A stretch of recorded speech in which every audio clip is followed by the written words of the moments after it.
दोस्तों नमस्कार। मैं हूं महेंद्र सिंह और आप देख रहे हैं एमटीवी। हम लोग इस विशेष सीरीज में बात कर रहे हैं कुंभ मेले की। महाकुंभ मेला जो लगने वाला है 13 जनवरी से, उसकी बात कर रहे हैं।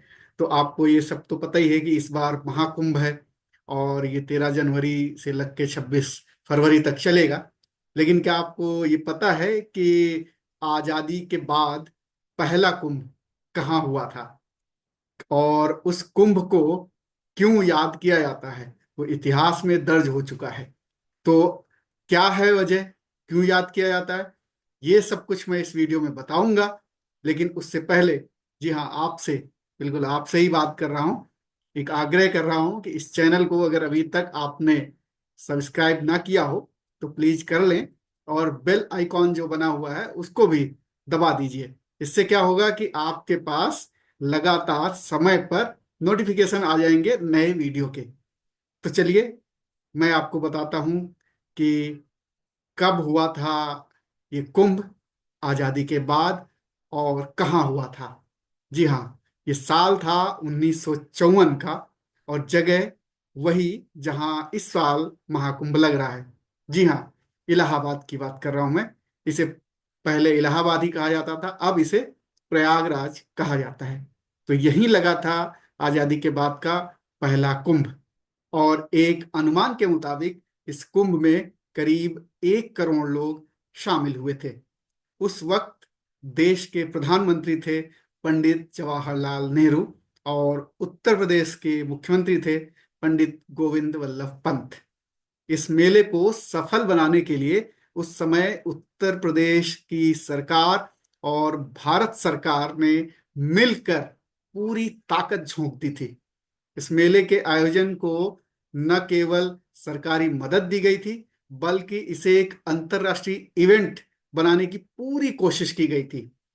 तत्कालीन मुख्यमंत्री गोविंद वल्लभ पंत और प्रधानमंत्री पंडित जवाहरलाल नेहरू ने कुंभ मेले का बाकायदे जायजा लिया था, प्रयागराज गए थे और पूरी जो व्यवस्थाएं थी उनका निरीक्षण किया और उनकी समीक्षा भी की थी। पूरे तरीके से पूरी ताकत झोंक दी थी सरकार ने कि इसे एक अच्छा इवेंट बनाया जाए इंटरनेशनल लेवल पर। इसकी ख्याति पहले से भी थी और इसको और अच्छा किया जाए क्योंकि आजादी के बाद पहला कुंभ मेला था। इस मेले में यानी कि 1954 के कुंभ मेले में श्रद्धालुओं की सुविधा का विशेष ध्यान रखा गया था। उस समय के प्रशासन ने मेले में विशेष व्यवस्थाएं की थी जिससे कि भक्तों को किसी भी परेशानी का सामना ना करना पड़े। मेले में पहुंचने वाले सभी श्रद्धालुओं को पहले स्वास्थ्य जांच के लिए टीका लगाया गया था ताकि महामारी या बीमारी का खतरा ना हो। इसके अलावा पुलों का निर्माण किया गया था, सेना के जवानों को इसमें शामिल किया गया था। पुलों के निर्माण से लेकर के तमाम और सुविधाओं पर सेना का बड़ा सहयोग रहा था। इसके अलावा गंगा के किनारे समतल करने के लिए बुलडोजरों का उपयोग किया गया था। जी हाँ, आजकल बुलडोजर किसी और कारण से कुख्यात हैं, लेकिन उस वक्त वहां समतल करने के लिए बुलडोजरों का इस्तेमाल किया गया था। तो बहुत सारी तैयारियां की गई थी और इस कुंभ में देश के प्रधानमंत्री से लेकर के राष्ट्रपति, उस वक्त राष्ट्रपति थे डॉक्टर राजेंद्र प्रसाद, तो राष्ट्रपति और प्रधानमंत्री पंडित जवाहरलाल नेहरू दोनों ने संगम में स्नान भी किया था। और प्रधानमंत्री जवाहरलाल नेहरू के बारे में जानकारी है कि उन्होंने मौनी अमावस्या के दिन संगम में स्नान किया था। लेकिन दोस्तों उस दिन एक हादसा हुआ था कुंभ में। बहुत बड़ा हादसा हुआ था वो। और तमाम सोर्सेज में अलग अलग जानकारियां हैं। तो एक सोर्सेज में ये जानकारी मिलती है कि एक हाथी को कंट्रोल नहीं कर पाए थे और वो कंट्रोल से बाहर हो गया था, जिसकी वजह से श्रद्धालुओं के बीच में फिर भगदड़ मच गई थी और ये हादसा, ये बहुत बड़ा हादसा था, ये हो गया था। इस हादसे में करीब 500 से 700 लोगों की जान चली गई थी। ये मरने वालों की संख्या फिर वही अलग अलग सोर्सों से पता चलती है। कुछ सोर्सेज में कुछ है, एक सोर्स है जैसे इंडियन एक्सप्रेस, तो उसके अनुसार 1954 के कुंभ में जो भगदड़ हुई थी, इसमें करीब करीब 800 लोगों की मौत बताई जाती है।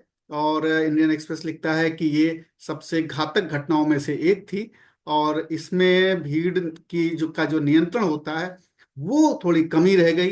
योजना बड़ी खराब थी और वीआईपी लोग बहुत बड़ी तादाद में वहां आ रहे थे। इसकी वजह से जो फोकस प्रशासन का था वो वीआईपीज की तरफ चला गया, और आम जनमानस की के लिए जो प्रशासन होना चाहिए था वो नहीं था। तो भगदड़ मची, यानी कि पूरी तरीके से जो व्यवस्थाएं थी वो चरमरा गई थी। और फिर वो जो तमाम वहां पर पंडाल होते हैं या तमाम जो अखाड़े होते हैं वहां तक लोग घुस गए थे। तो इस तरीके से पूरा एक तरीके से मिसमैनेजमेंट हो गया था, और इसमें 800 लोगों की जान गई थी। हालांकि सरकारी रिपोर्ट में 300 लोगों की मौत की बात कही गई है। तो एक अनुमान लगाया जाता है कि अलग अलग सोर्सेस से कि करीब 500 लोगों की इसमें मौत हुई थी। तो इसके बाद फिर इस हादसे की जांच की गई बाकायदे, लेकिन इस जांच में किसी के ऊपर भी आरोप नहीं लगाया गया, यानी सबको आरोप मुक्त कर दिया गया और कोई सजा भी नहीं हुई। जहां तक तैयारियों की बात की जाए तो इसमें एक और बात की गई थी कि हॉस्पिटल वगैरह बनवाए गए थे। बताते हैं कि 7 हॉस्पिटल बनाए गए थे संगम के किनारे। और जो खोया पाया का जो अभी भी तमाम मेलों में लगाया जाता है कि जो भोले भटके लोग होते हैं, तो वो भी व्यवस्था की गई थी। इसके अलावा तमाम रोशनी रहे वहां पर, तो रोशनी पूरी तरीके से रहे, इसके लिए 1000 स्ट्रीट लाइटें भी लगवाई गई थी।